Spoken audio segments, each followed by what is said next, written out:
Good morning again. It is my great honor to welcome Professor Wincam Liu, professor at Northwestern University and a globally recognized leader at the intersection of computer mechanics, artificial intelligence.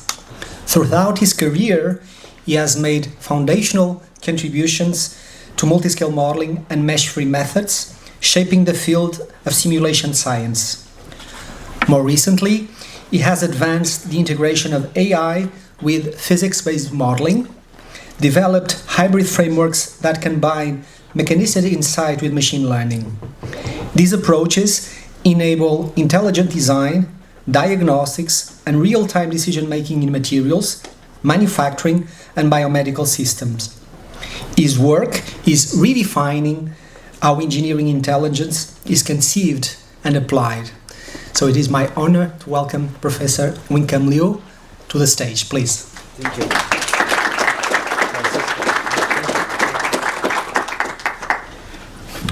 Thank you, organizers, and I really appreciate that you invited me to give this talk here and to share my experience about combination of computer science, engineering, science, and numerical analysis. Okay. So today I'm going to talk about something called deep learning. Okay. So what's deep learning? Deep learning in computer science called universal approximation.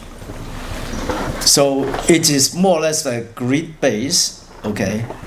And each grid is called a neuron, okay? Or if you do finite element, most of here, I think I'm working on finite elements, they call it nodes in this case, okay? And then you create a very fully connected around all the nodes or the grid points, and so that means you have a lot of neurons or lots of nodes or a lot of grids, and they're connected by weights and biases.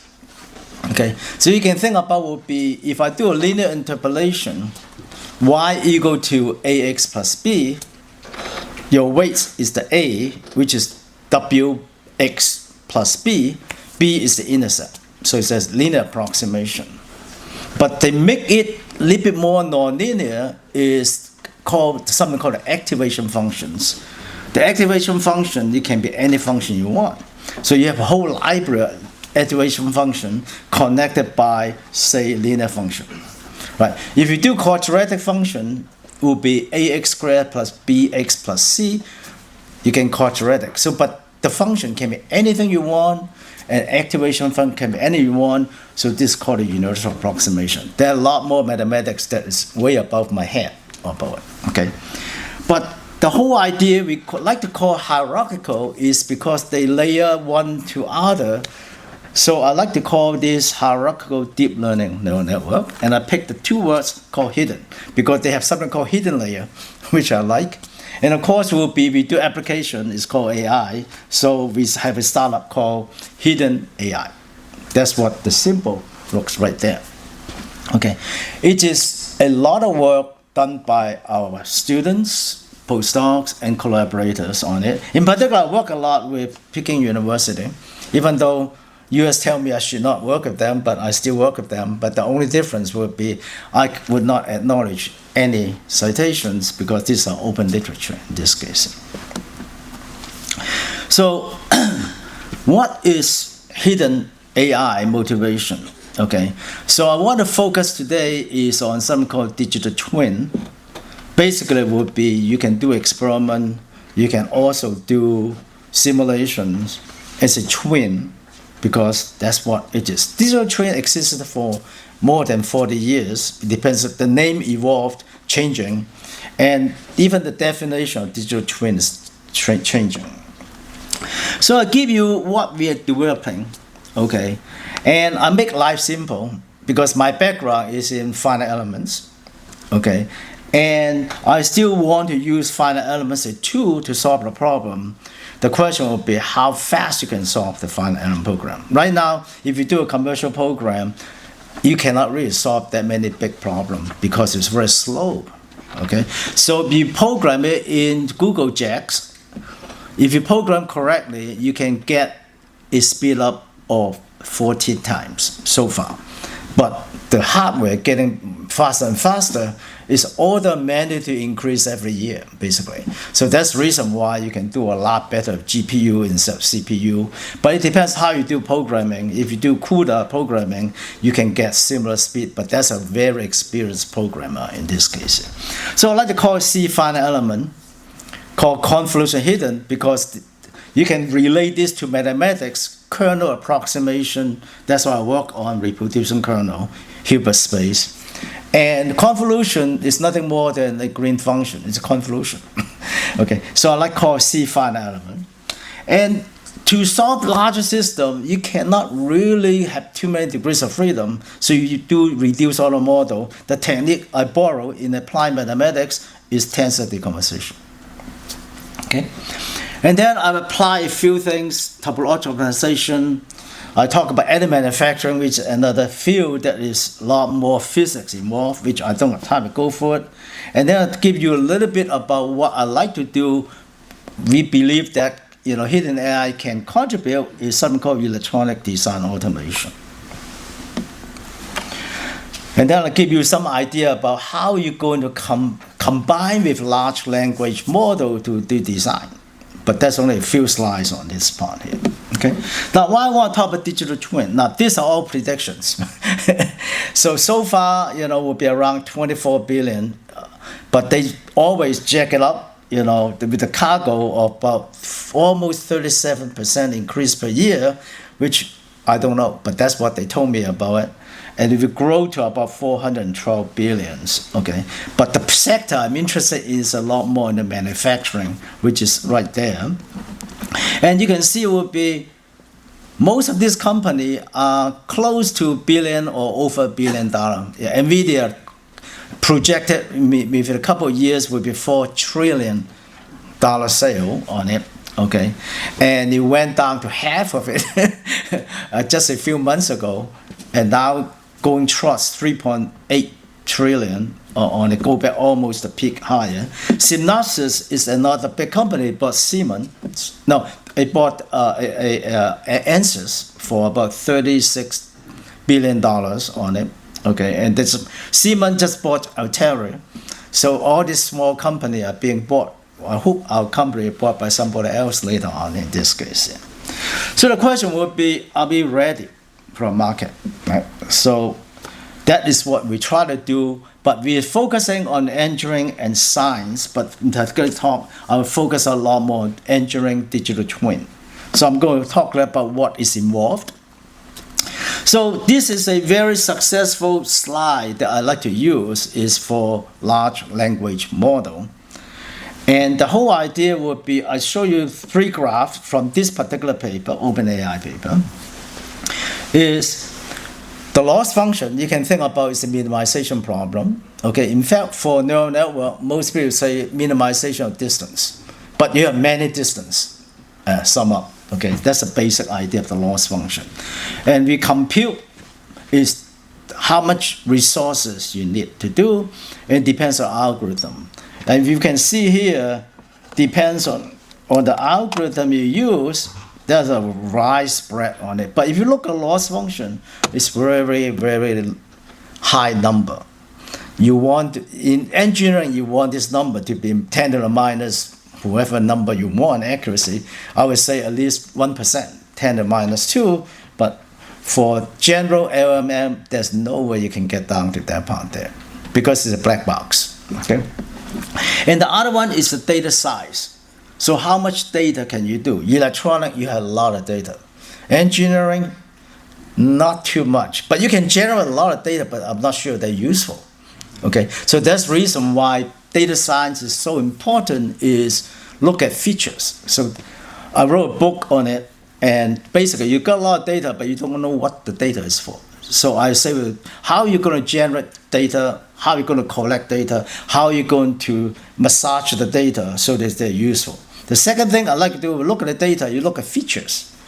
Okay, you're not going to look at individual number. You look at the features. Okay, features is like if you do a commercial pizza, you can see it. So can you borrow that idea for your engineering simulation features? Okay, and then dimension reduction, then training. There are a lot. I call it 6 steps in my book on data science in this case. And data science is a key thing. The question would be, are they all useful, right? So, and the other one would be when you train it, just like finite element, you look to degrees of freedoms. So how many parameters in this case? So those are 3 things that you need to think about. Okay, so the question would be, if you understand this, you need to really know a lot of different things, good thing or bad thing. So you discourage a lot of local students. They say, why do they want to learn so much things for nothing? So you need to nurture them why they want to do that. And that is not easy, believe me on it. Okay. So the analogy always people use in computer science is the left brain and right brain, okay? And our focus is on one part of it is the left brain. In particular, there are many of them look for scientific AI, okay? So there are many names exist that I'm not going to give all the names here, but I like to focus on is called predictive. So what does it mean by predictive? In computer science, predictive will be you need lots of data. The more data you have, the more predictive it is. But if you don't have enough data, like engineering, it won't be predictive. So we're going to put in predictive is to look at some kind of governing equations. But if you look at a new system, you don't have a governing equation. Even if you have a governing equation, they are not valid all the time. Say, that's the reason I like to use additive manufacturing is an example is you build a new material based on laser power, go through a lot of parameters, we call it. But in control, you talk about 200 parameters. But can you control 200 parameters? Okay. So the key thing would be you can only dominate the key parameter that you look at. I'll give you, that's a very tough problem. That's the reason I like that part there. And the second thing would be when you talk about control, the control will give you the material properties. Okay, so a very complex problem is perfect for AI in this case. Okay, but that brings into you need to talk about calibrated model of your differential equations. Okay, I break it down into 3 types of problem. One would be when you start that you know nothing about a system. You only have data. So you learn the data and come up some empirical equation. Just like the beam equation in a few centuries ago, they tried different size, come up with the beam equation. It works quite well, okay? But it evolved for a long, long time. Okay, can you speed it up? So called type 1 based on data. Type 2 is once you get certain equation, you need more data, you need to generate more data to come up better, eventually come with the governing law. So that is what data science are trying to do nowadays would be, since I don't have an equation, can I come up with a new set of equation that I can predict? I call that predictive AI in this case. But for that, you can talk about would be what are the technology you need to do. One thing is called symbolic programming. Okay, so you use program to generate data, program to generate equations. That's a really fascinating field in computer sciences, in particular for scientific AI. There are a lot of applications of computer science to generate physical equations that you can never heard it before. Okay, so if you look at generative AI, okay, this is a very, very interesting thing. Generative means you generate a lot of data. Okay, if you look at the mathematics, mostly based on statistics. So what you do here will be, you have a lot of database, you pick up selected point, you train it, interpolate in between using universal approximation, but they might not be accurate. Okay, so in finite element, you can adaptively refine certain region to find a region of interest, but in large language model, it's a black box. You don't know how to refine it. So that's the reason why you really want to understand how the neural network works. In fact, DeepSeek is actually a smart algorithm come up with a selective adaptive. So that's a focus on large language model, and same thing for vision model. So I give you some evolution on it. Okay, I just put it together. If you look at the language model, you can see the numbers parameter, but right now it's over 1 trillion parameters already. Okay, so when OpenAI started with 3.0, they are talking about millions of parameters. Okay, it takes about $10 million to train a system. Okay, now they go to 4 point something. I didn't follow about that. Same thing for vision. Okay, vision is another number, C parameter, and I call the other one predictive science AI. We're talking about less than 1 billion. Okay, so that's where the starting point I'm talking about here. Okay, but the key thing will be these are the two famous quotes. I like to do what is called Google DeepMind.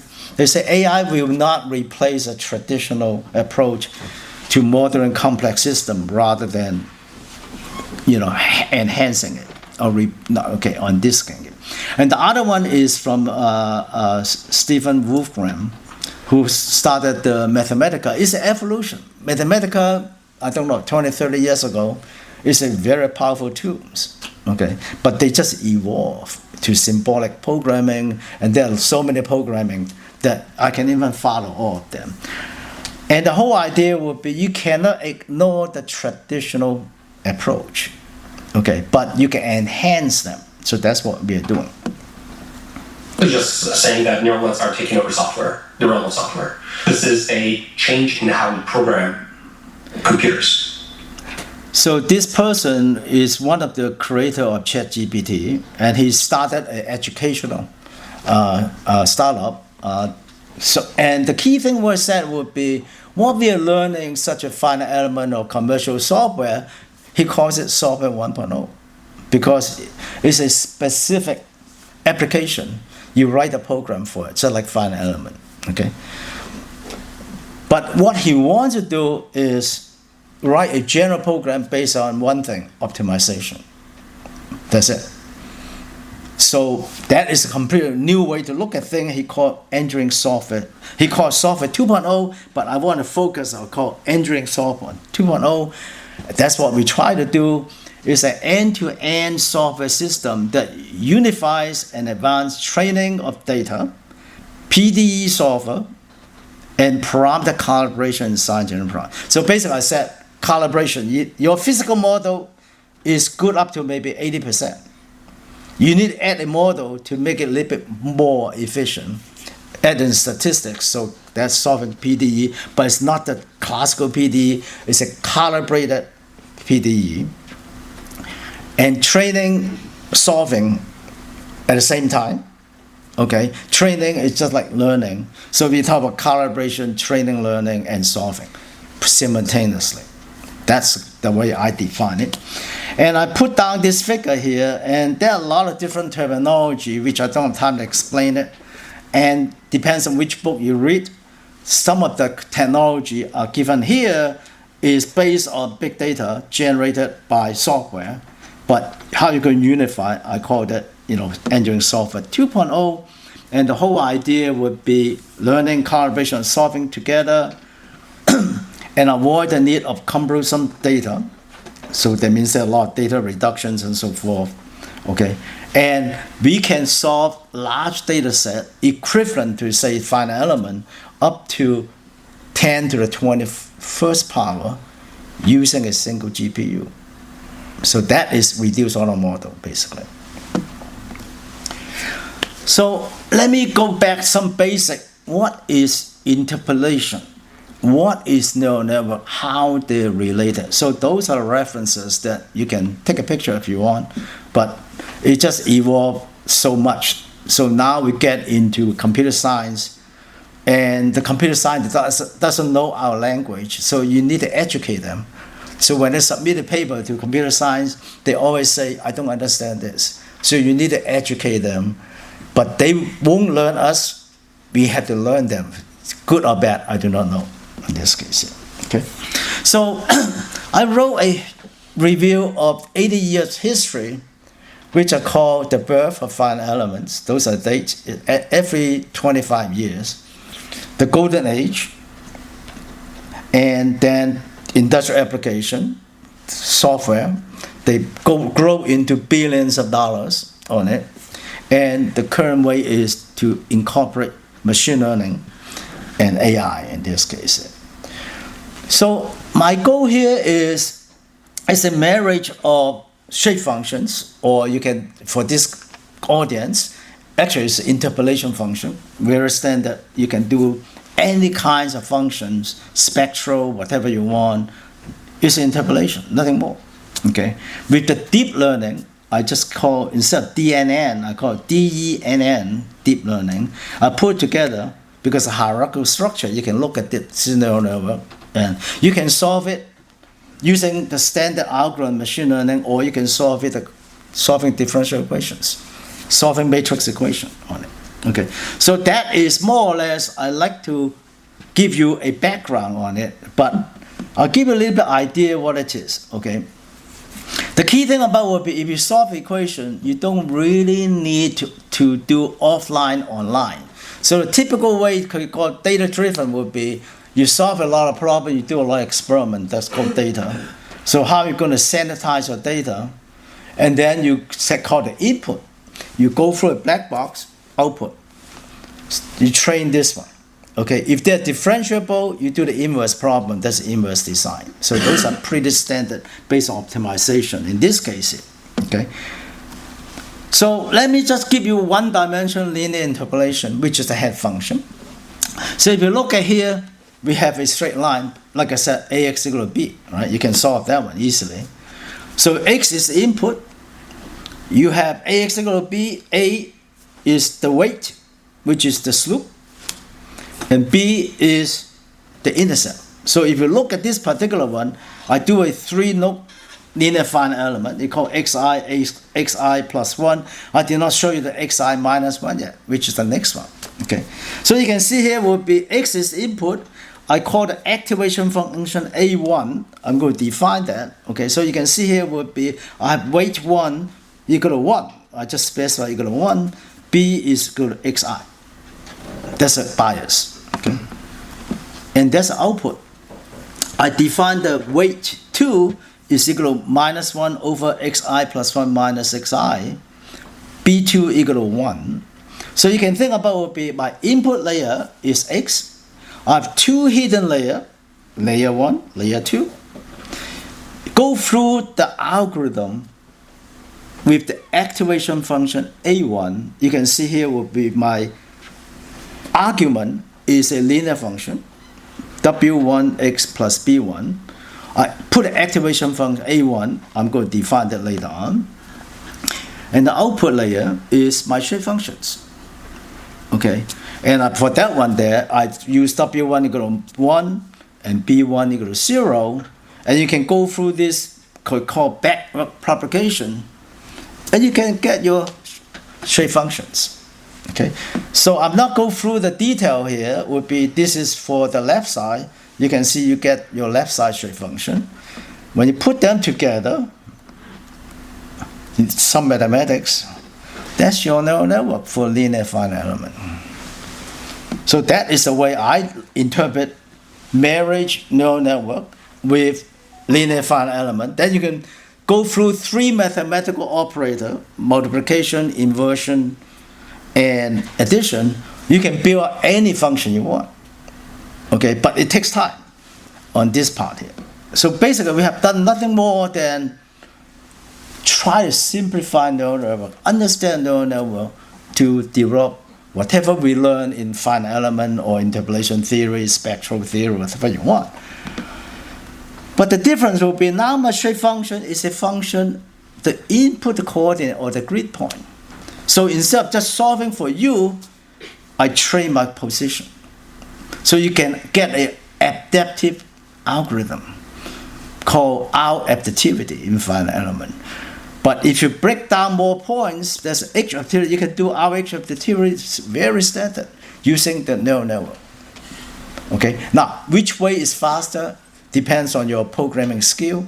You can do it by the classical, solution scheme, or you can use, the neural machine learning algorithm. We did both actually, but you have to use the neural network algorithm when the system is getting bigger, because you cannot solve matrix equation for a very large system. We talk about trillions, multi-trillion equations.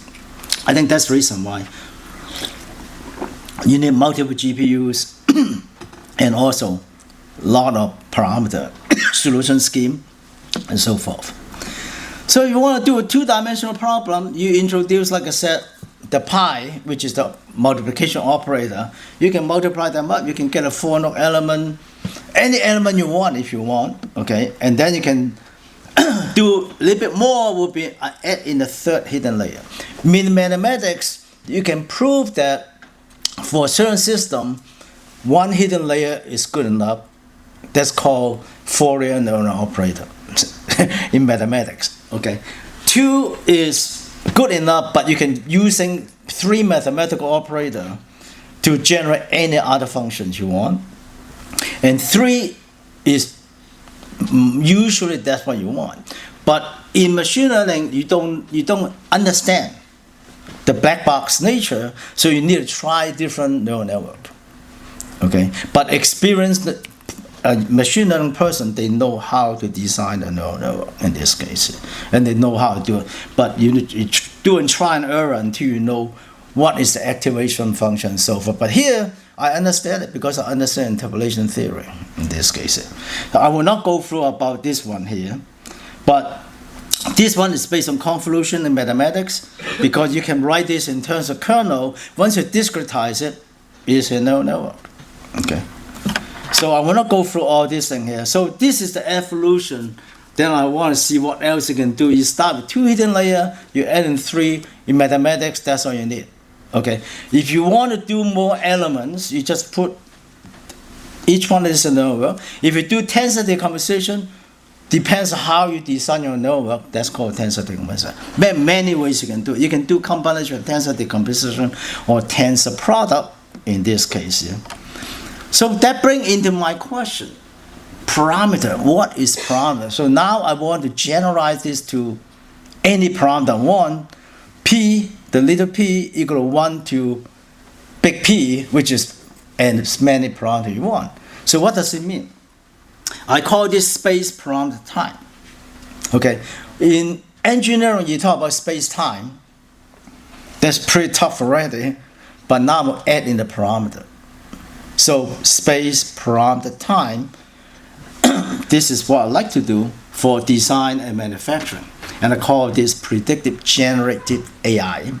Now, a lot of people don't agree with me with generative, but I want to convince them later on. So the whole idea will be, it's a technique that you can solve this problem fast enough. Now instead of the space-time continuum, I have space parameter time continuum. If I can train the system or I can solve the system, at any point in space-time parameter continuum, I can find it just function evaluation. Depends on how complex your interpolation is. Okay, convolution is make everything non-local. So the larger the convolution parameter, the harder it is to compute because it's non-local. So it depends on, you can do adaptive changing. So that we create our own machine learning parameter in this case. And once you solve this one, in machine learning it's called inferential time. That means function evaluation. Okay. So I'm going to talk a little about would be based on this technology, convolution hidden, combined with tensor decomposition. Okay, how you going to solve it? So these are a set of paper. It's just within a couple of years, but we usually delay 2 years because we're finding pattern on all this.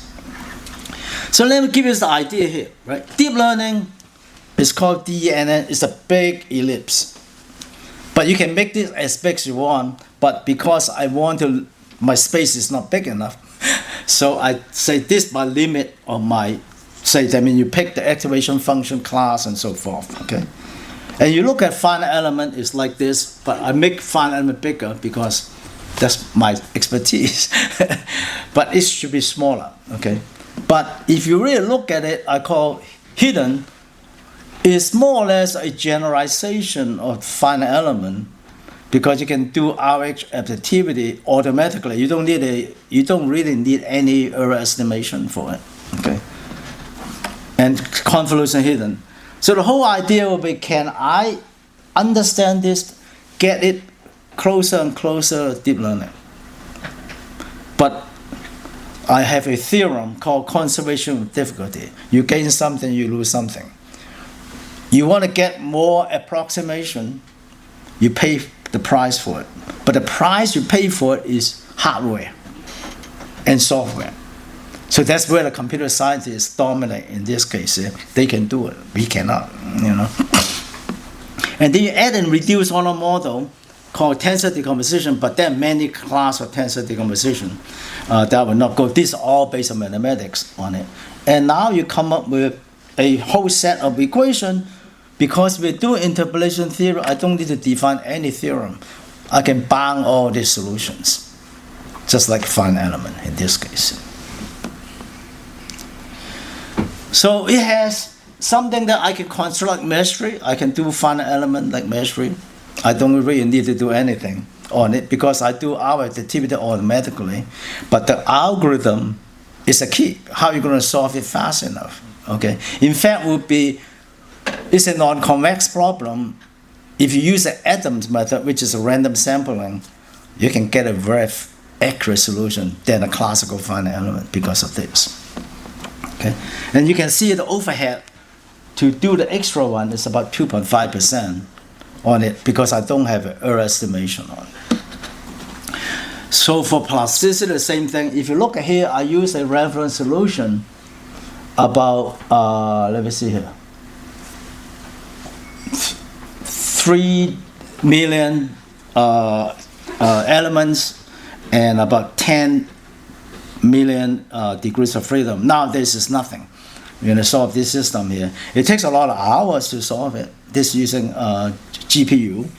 And you can see our method for certain region, I have up to about 12-15% overhead. I can do it in very, very small number of degrees of freedom in this case. So that brings into science and engineering now. Okay, would be the way we like to do will be start very coarse mesh. That's where isogeometric is very important because you get exact geometry. How you going to refine it? You can break it down into different regions so you can refine it separately. So there's a lot of programming, unfortunately. Okay. So this is the mesh that's given by ANSYS. We try to put it into ANSYS. We're working with them on it. And this one is a very bad mesh quality because you generate this one with one single mesh. But if you look at the mesh, there's a certain region you don't need that element because the mesh generator will give you that. So mesh generation is a big thing in this case. But they give you suboptimal mesh quality. You cannot refine the solution unless you just do it millions degrees of freedom on it. So you can see here would be, you can see that tight radius curvature is a problem. That is more or less usually as a welding line in this case. So if you look at what we did here, we're using about 20 million degrees of freedom to solve this simple problem. We look at the stress concentration. You need to go to higher order element to get it converge. Okay, and you look at here, if you look at the difference compared with the reference solutions, because the mesh quality is so bad, okay, the red line is our work, okay, and we can actually do a lot better, say 1% in engineering judgment. Okay, you can see we are way much better than the cubic or quadratic. But our high order element is connectivity. You can give me a linear mesh, I can give you any order of finite element you want, but it's not the classical finite element called C finite element that can give you high order accuracy without locking and so forth. This is a very beautiful theory that we have developed in this case. There are a lot of mathematics I do not go through on it, okay? And the whole idea would be, this is just an enrichment of the finite element technology that we have done in this case. So to do this, we're working, with learning about. We wrote a few papers on isogeometric called convolution IGA, because I can do any interpolation I want, so it's very simple. And I will not go through this figure. There are a lot of technologies, such as unsupervised learning, that you can improve your finite element solution quite well. Let's apply this to topological optimization. Okay. So you can see here would be most of the standard technique. Say this is toy drone problem. Okay, you add in one more degrees of freedom is a density. Usually they use for piecewise continuous functions for all this. Okay, you can see the measures piecewise discontinuous. I can make it continuous, any order I want, with the same linear degrees of freedom. Okay, but of course we have changed our machine learning parameter, and you can see it's much better. So this is like a third order with connectivity around the surrounding p equal to s equal to 4. That's my machine learning parameter. Okay, so if you compare this problem, Oleg Sigma is one of the well-known person. He solved this problem using 5,000 CPU in 2017 published, and it takes about 770 CPU hours, and we solve it in 112 using a MATLAB code actually. Okay, so you can see it's a linear growth versus quadratic growth, and you can see the objective function, which is compliance, keep on decreasing. You can see a lot more structure. So there are a lot of interesting things that you can see in the optimization is you find structure. The question, can you print them? So that's where additive manufacturing is very important in this case. Okay, so these are concurrent simulation, that concurrent design on the system. Let me go into additive manufacturing. So what is involved? Okay, you have thermal cycle, you have melt pool dynamics, you have vaporization, that means certain material gone, you have solidification, you have solid state. It's a very complex physics problem. But CFD can do it provided you know what you're doing. Okay. So these are the experimental data that we did about 1 million frames per second, and it takes a month to solve this problem. Okay, it's a very, very complicated system, and you can see this is a validation that we are doing here, and we actually won quite a few awards on this. And the whole idea will not go through here. These are the challenges that AM bench every 2 years. The coming up is this year. Okay, and we went through 3 challenges, and it's a lot more statistics that you need to look for. Surface roughness will change the fatigue life of the system. And this one example that you can see would be understand the physics. The melt pool will give you solid liquid interface. The solidification is around the boundary. So if you cannot resolve that one accurately, you can be problem. So this takes about a whole month to solve this problem for a single track. Okay, now in real life, okay, you can a lot of physics. You can see you can do statistics. You can also do something called porosity, something you don't want. Okay, and the whole idea would be control parameter is the laser power, different kind of laser. So those are just a few controlling parameters that you want. And I'll show you a little bit on what we can do is to compute based on predictive science in this case. But the key point is it takes months to solve a single track, which is useless. But this is for validation of your computer code. For that, you want to do heat transfer, it's a lot faster. Okay, these are in real life, you want to print about 20 centimeters, but the mesh size in micron size. You can see the difference in this case. Okay, so this particular problem takes us about 61 hour GPU on it, and compared to the standard finite element finite difference code, they cannot do it basically. So the commercial code cannot do all this kind of stuff. Okay, So I'm talking about calibration, okay, and how it's different. And you can see the speed up for this tiny bit of the thing. And once you solve this space-time parameter problem, the inferential time is 40 minutes to do one calculation versus 120 milliseconds to do the same calculation once it's trained. Okay.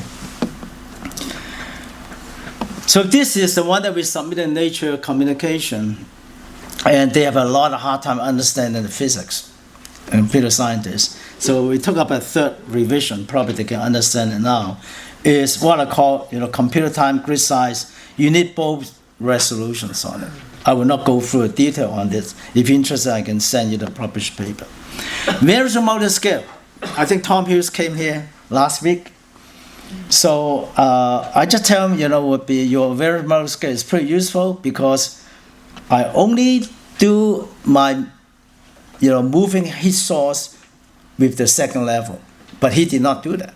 Okay, so we need to modify his theory, and this one takes 7.5 days to solve a problem. There's some less size on this one here, but still very small size.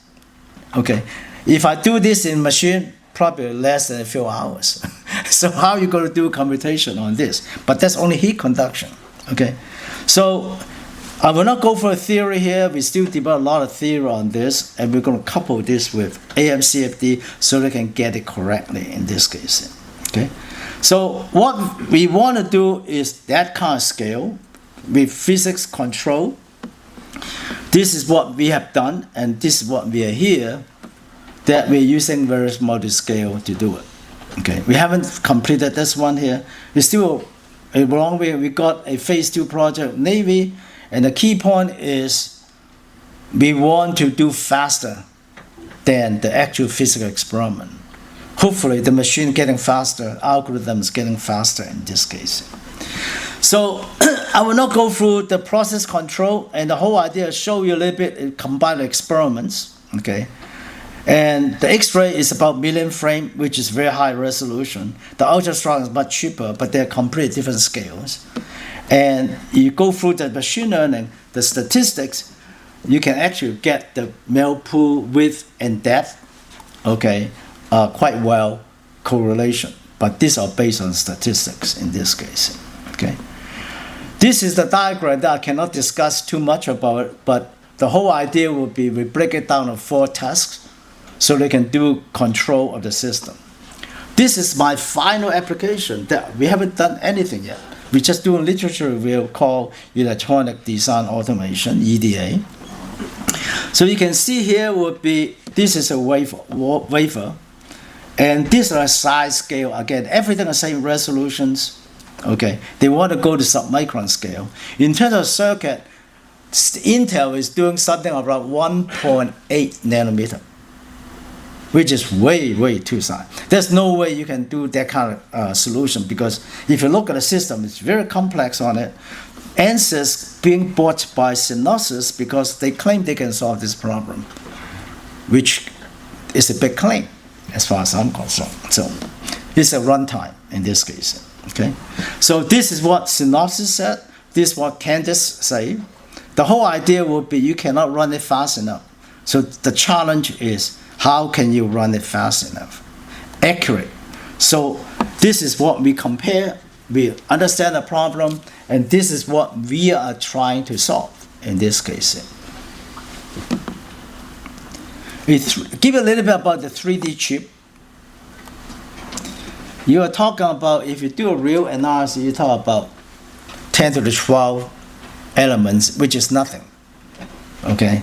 And you talk about the number cat system, 10,000 is nothing. Okay? Because they want to have problem. So the whole idea would be, we are going to use our technology, space-time parameter, to solve the problem. Then you can design the floor plan and placement. This is a simple diagram that everybody uses, and we'll give you some terminology. This is a homogenization system. Okay? And if you design a new circuit, they can do it in one day. When I was in college, they take 18 months to design a simple circuit. Okay? Right now, you can do it in one day. Okay? And If we look at the CAD system, you can see here how complicated. These are very simple ones.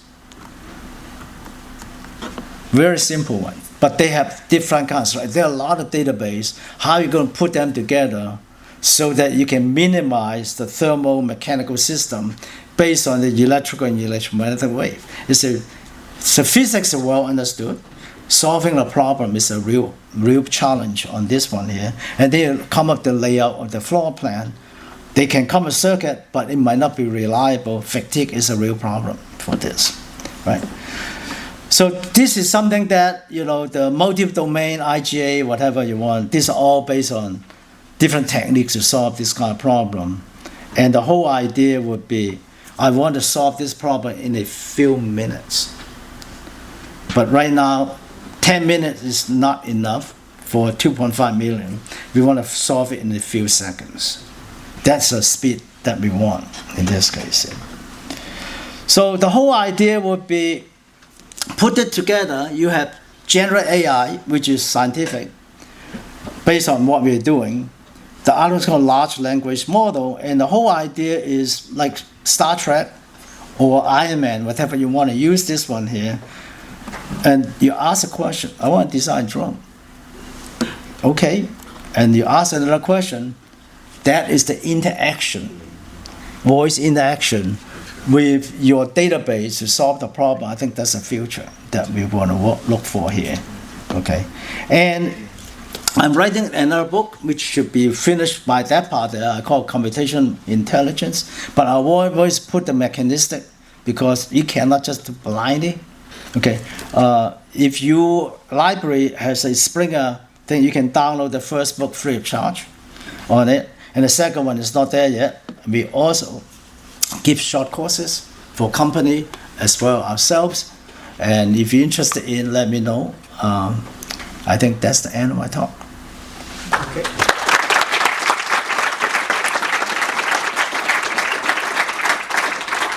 So thank you very much for a very nice overview of the work that you've been conducting in your group. I think we have time at least for one or two questions. Yes, please. Thank you for the nice presentation. I have a question regarding the ethical issue. Is it ethical? Regarding what? Ethical issue. Digital twin? Yeah. Is it ethical to train a model on a private data set and publish a model publicly? Okay. Digital twin, it really depends on who you talk to. Okay. The classical way of defining would be you do some experiments. You want to come up with a computational model that can predict the experiment within certain agreement. Okay. Say for our additive manufacturing problem is I cannot run it fast enough. So I need to pre-train my system, calibrate the system. I come up with a called the space parameter time system. That means I add in parameter variation so that I can get it done offline. That means I use biggest computer, solve it, store my data there. So for a particular process, you pick a parameter, like I said before, the inferential time in terms of hundreds of milliseconds is still very slow. Okay, but that's the state of art that we have because I bought the GPU system, 4 GPU for $250,000.